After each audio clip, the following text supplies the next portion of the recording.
Pada tanggal 19 April 1995, Arthur Weller merampok sebuah bank dengan wajah yang diolesi jus lemon.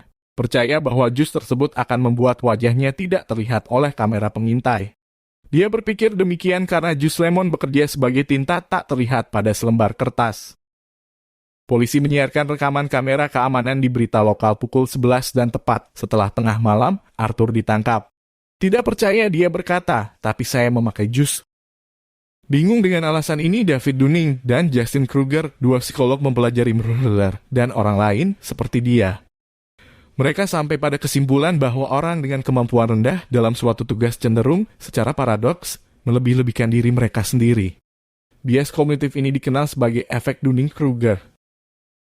Mari kita lihat grafik ini memplot kepercayaan diri seseorang pada kemampuan Anda terhadap pengetahuan aktual seseorang di suatu bidang. Saat kita mempelajari sesuatu yang baru, kita seringkali sangat percaya diri karena kita hanya tahu sedikit, sehingga begitu kita tahu sedikit, kita pikir kita tahu semuanya. Mereka yang berhenti belajar di sini mempertahankan rasa kepuasan yang salah. Mereka yang terus belajar menyadari hal-hal yang lebih kompleks dan sering kehilangan motivasi. Dan semakin mereka meningkatkan pengetahuan mereka, semakin rendah kepercayaan diri mereka. Banyak yang berhenti pada tahap ini mengira mereka tidak belajar apa-apa. Hanya jika kita terus maju, kita bisa mendapatkan kembali kepercayaan diri sambil menjadi lebih baik. Dan pada akhirnya kita akan penuh dengan pengetahuan dan hampir sama percaya diri dengan kemampuan kita seperti setelah kita memulai. Dengan kata lain, jika orang bodoh, murid yang baik, dan guru yang bijaksana melakukan debat publik, beginilah caranya. Orang bodoh hanya tahu sedikit, tetapi sangat percaya diri dan menyuarakan pendapatnya dengan keras dan tanpa ragu-ragu. Siswa itu tahu lebih banyak, tapi tidak menyadarinya karena dia kurang percaya diri. Dia diam. Guru itu percaya diri, tetapi mengerti betapa rumitnya hal-hal itu. Karenanya menyuarakan pendapatnya dengan keberatan. Pada akhirnya orang bodoh memenangkan suara rakyat, karena dia sangat yakin akan kebenaran dan orang cenderung mempercayai kepastian. Penelitian dari Amerika Utara, Eropa, dan Jepang menunjukkan bahwa budaya memainkan peran besar.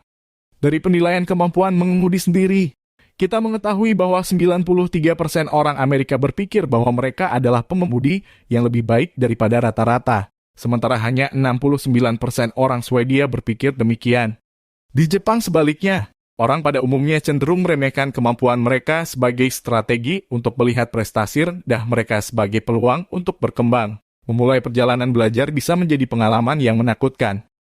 Apa yang dimulai sebagai jalan santai segera berubah menjadi pertempuran tekad yang intens antara Anda dan sejumlah pengetahuan yang mengintimidasi. Jangan menyerah. Semakin lama Anda bertarung, semakin banyak kekuatan yang Anda dapatkan hingga Anda menang.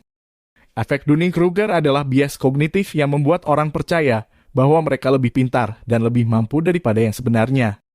Efeknya terkait dengan ketidakmampuan umum orang untuk mengenali kurangnya kemampuan mereka.